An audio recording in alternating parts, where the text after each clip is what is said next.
Kita dalam beragama itu sepertinya ada satu paradigma kita tidak boleh berpikir. Karena kita ketakutan kena kualat, kena masuk neraka dan sebagainya. Sah saja kita mencurigai apapun informasi, apakah itu pendidikan agama benar atau enggak. Nah sekarang ini bayangkan umat Islam sudah lama tidak berpikir. Namanya tatanan hukum itu harus selalu applicable, ya, bisa berlaku diterapkan di mana saja oleh siapapun. Nah ternyata masih tetap dipelihara oleh umat Islam, yaitu anak perempuan boleh dikawinkan pada usia kecil. What? Dan sah. Oh ya? Secara manusiawi, coba bayangkan umur 6 tahun dikawinkan, masih ingusan dan dikawinkan sah. Silakan baca kitab fikihnya. Kapan fikih kita direvisi? Tapi itu kebenaran? Bukan. Itu bertentangan kemanusiaan. Terus tatanan fikih bahwa perempuan kalau masih perawan boleh dipaksa, betul nggak dalam kitab fikihnya begitu? Sang kawinnya sah. Bayangkan, sementara mereka melarang Tuhan memaksakan kehendaknya terhadap makhluknya, tapi bapak bisa memaksakan anak perempuan yang dikawinkan dengan laki-laki yang tidak dicintainya. Apakah perempuan bukan manusia? Dan kemudian perempuan tidak boleh keluar rumah, nyetir mobil nggak boleh, kerja nggak boleh. Perempuan itu manusia bukan. Ini bukan Islam, ini peradaban Arab sesungguhnya. Harus tahu seperti itu. Jadi, Oke Sobat Waras, sebelum kita melanjutkan ya video ini sampai tuntas, ya kembali lagi ya dengan Pavel 88 Channel. Salam sejahtera untuk kita semua dan salam waras ya. Yesuslah Tuhan dan Juru Selamat. Percayalah kepadanya supaya engkau tidak binasa dengan segala dosa-dosamu. Hanya Yesus yang memberikan kepada Anda kebebasan, dan Yesus tidak pernah mengajarkan kepada Anda untuk menikahi anak Anda di usia 6 tahun ya. Aduh, ini mengerikan ya kalau ada ajaran seperti itu ya. Tapi ya udahlah, itu ajaran mereka, walaupun menurut kita mengerikan, kalau menurut mereka itu benar ya gimana. Inilah kenapa Buya Sakur mengajak umat Islam itu ayo cerdas, ayo berpikir. Katanya umat Islam sudah lama tak berpikir. Ya, oke Sobat Waras, sebelum kita lanjut video ini, saya kembali mengajak Sobat Waras, ayo mari kita dukung ya pelayanan Pavel di pedesaan untuk membangun rumah ibadah yang sedang kami kerjakannya. Sobat Waras, bantu support. Saudara bisa support kami lewat nomor rekening BRI 52 30145 736 532 ya. Semoga lewat uluran tangan Sobat Waras bangunan ini dapat berdiri untuk kemuliaan nama Tuhan tentunya. Dan terima kasih untuk Sobat Waras yang telah mendoakan dan mendukung pelayanan kami di pedesaan. Kiranya Tuhan Yesus selalu memberkati. Oke Sobat Waras, kita lanjut ya video ini dari awal dan kita akan komentari secara santai. ini begini, kita dalam beragama itu sepertinya ada satu paradigma kita tidak boleh berpikir. Ya, jadi kita tidak boleh berpikir. Ya, sepertinya memang begitu ya. Karena kalau terlalu banyak bertanya, itu bisa murtad kata mereka ya. Makanya banyak umat Islam itu apapun yang dikatakan oleh Ustadz, mereka sudah tidak bisa membantah. Walaupun kadang-kadang itu tidak masuk logika. Ya beda ya, kalau di dalam kekristenan ya kita disuruh untuk belajar firman Tuhan. Apa yang kita tidak tahu, ayo kita tanyakan kepada Tuhan, tanyakan lewat hamba Tuhan ya. Jadi Alkitab itu sangat terbuka. Kalau di dalam ajaran seberang ini ya menurut Buya Sakur ini ya sepertinya sangat sulit ya. Bahkan untuk bertanya pun mereka itu sulit gitu ya. Sepertinya ada satu paradigma kita tidak boleh berpikir. Bahkan untuk berpikir pun katanya sulit, karena ketika orang berpikir pasti orang akan muncul pertanyaan. Ketika dia tidak paham apa yang dia pikirkan, dia akan bertanya ya kan. Karena kita ketakutan kena kualat, kena masuk neraka dan sebagainya. Ya, ini juga kan akibat-akibat adanya ancaman-ancaman ya. Jangan terlalu banyak bertanya nanti murtad. Jangan bertanya nanti akan dikutuk, dilaknat. Ya inilah akhirnya membangun opini gitu kan. Sehingga umat itu takut untuk bertanya. Sah saja kita mencurigai apapun informasi, apakah itu pendidikan agama benar atau enggak. Nah Betul. sekarang ini bayangkan, umat Islam sudah lama tidak berpikir. Nah, Umat Islam sudah lama tak berpikir. Ini yang berbicara ini seorang buya, bahkan dia profesor loh.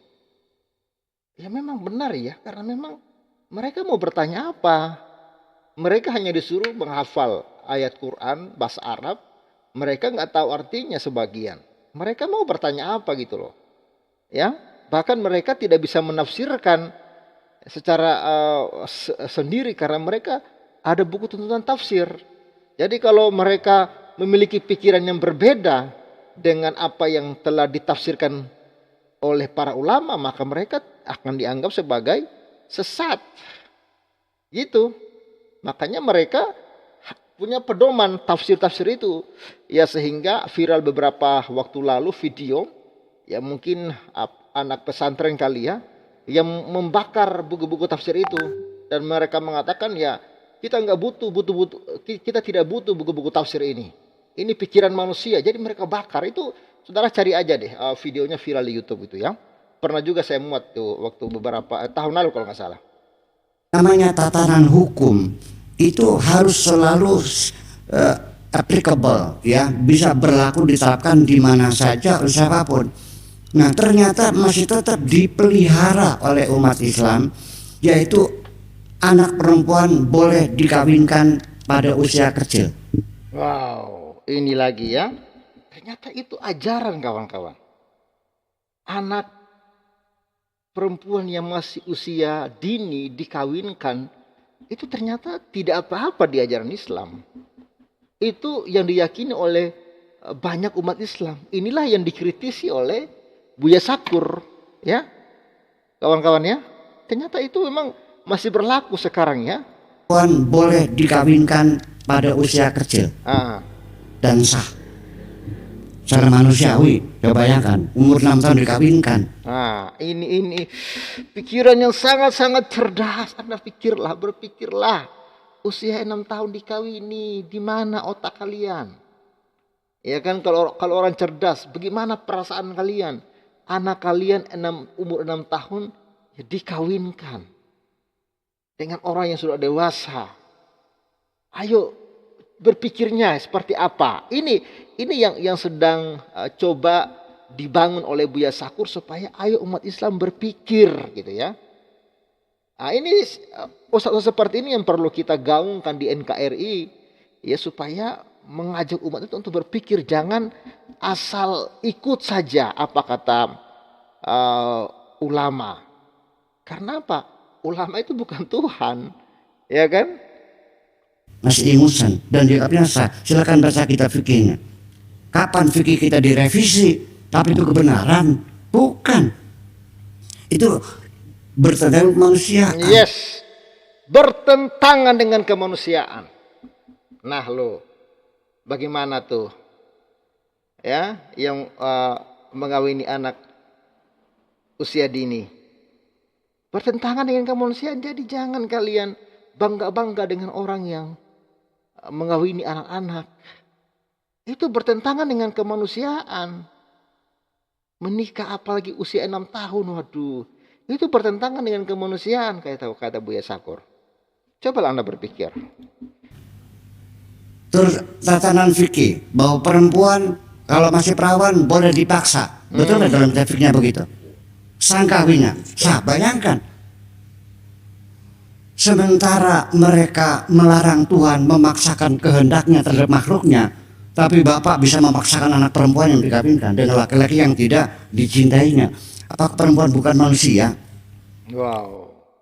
Hayo berpikir. Inilah Buya Sakur berbicara ini dalam-dalamnya Islam seperti itu. Realitanya. Adanya pemaksaan terhadap perempuan untuk mengawini, untuk kawin. Ya. Tanpa mengerti perasaan mereka. Nah, inilah yang sedang dibongkar oleh Buya Sakur. Ini luar biasa menurut saya ini.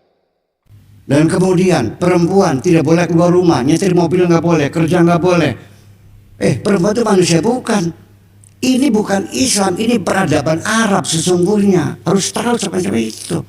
Wah, itu peradaban Arab saja ya sudah memperbolehkan wanita setir mobil ya. Ternyata begitu ya. Problem yang sedang yang terjadi di Islam ini ya. Saya hari ini ya terbuka pikiran saya, bahkan di Indonesia pun masih ada yang seperti itu. Ya, bahkan anak perempuan itu benar-benar ya apa ya, tidak dianggap sebagai manusia gitu, yang punya kebebasan, yang punya harga diri, yang punya kemerdekaan. Begitu diikat gitu. Begitu diatur sampai mereka itu ya hak hidup mereka itu benar-benar dibatasi. Jadi kita mesti cerdas ke depannya. Jadi kembali kepada teori Immanuel Kant sendiri, kita ragukan semuanya itu. Biar cerdas kan gitu. Dari situ kita buktikan, berani nggak Anda begitu? Nanti dibilang murtad lagi. Nah, inilah yang berbahaya. Ketika ada yang melawan akan dianggap murtad. Ketika ada yang berani mengkritik akan dianggap murtad. Ya, bahkan Buya Sakur ini banyak juga ya tokoh-tokoh Islam yang membenci beliau, umat-umat Islam yang membenci beliau karena kecerdasan beliau mau berpikir ya, mau belajar ya. Nah, ini semakin orang belajar, semakin mereka akan semakin paham mana kebenaran dan mana budaya Arab. Jangan-jangan yang saat ini yang sedang di jalan ini bukan agama tapi budaya Arab ya, tapi agama Islam dengan budaya Arab kan ya gak bisa dipisahkan sebenarnya ya, atau gimana sih? Salahnya. Jadi keberanian kita untuk bertanya secara kritis. Kita kritis agama itu. Nah, kemudian laki-laki boleh menceraikan istrinya kapan saja, di mana saja, dengan isyarat pun sah, dengan buru-buru pun sah, dan tanpa dituntut alasan. Kenapa? Wow. Begitu ya? Begitu rendahnya wanita. Diceraikan dimanapun, mau bergurau kah, tanpa alasan pun sah. Wow. Nah, ketika undang-undang pernikahan diresmikan di Indonesia, di demo besar-besaran undang pernikahan itu, karena mereka menuntut bahwa hak cerai laki-laki yang menentukan. Memangnya perempuan tidak kita lindungi, dilindungi dong. Mana lagi? Nah, ini kan jadi permasalahan bagi kita. Jadi nggak mungkin permasalahan bagi kita, bagi umat Islam ya. Allah itu tidak ada semacam itu. Sampai tangan dipotong. Apa benar Allah menyuruh pasang tangan?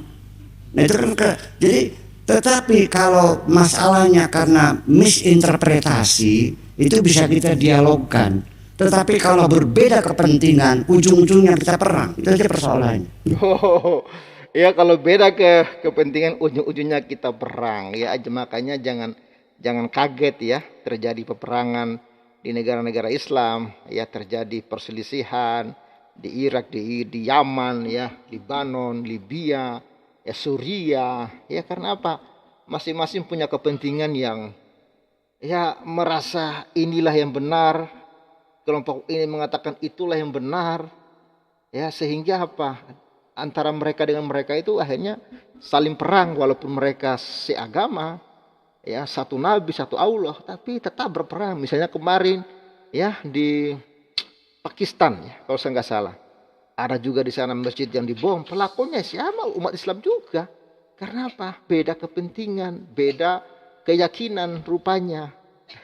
Ya karena mereka mungkin beda ulama, sehingga ulama yang A bilang begini, ulama yang B bilang begini, akhirnya hancurlah.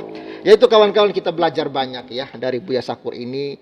Ya saya salut dengan beliau walaupun saya tidak seiman dengan beliau, tapi pikiran-pikiran beliau itu pikiran-pikiran yang bagus, yang masih mengedepankan moralitas dan hati nurani. Ya saya doakanlah semoga Buya Sakur ini menemukan kebenaran sejati, dan ya iman saya kebenaran sejati hanyalah di dalam Yesus Kristus, yang mengajarkan tentang kasih, yang mengajarkan tentang cinta, yang mengajarkan tentang saling toleransi, saling menghargai. Ya ini bahkan hanya dalam Kristus lah yang mengajarkan tentang pengampunan dosa dan hidup yang kekal, sorga yang kekal, sorga yang tidak pernah dipromosikan dengan pesta seks di sana, nggak ada. Ya bahkan itu pun perlu dikaji lagi ya di ajaran seberang. Tapi kalau di Kristen itu jelas surga kita tuh nggak ada lagi kesakitan.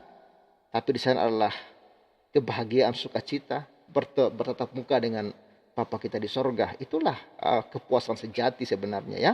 Oke Sobat Waras, sungguh-sungguh percayalah kepada Yesus Kristus sebagai Tuhan dan Juru Selamat supaya engkau tidak binasa dengan segala dosa-dosamu. Hanya dialah yang dapat menyelamatkan engkau. Salam waras dan dukung terus Pavel 88 Channel. Dukung terus pelayanan kami di pedesaan. Saudara bisa salurkan lewat nomor rekening yang ada di layar kaca. Kiranya Tuhan Yesus memberkati. Salam waras dan bye-bye. Salam.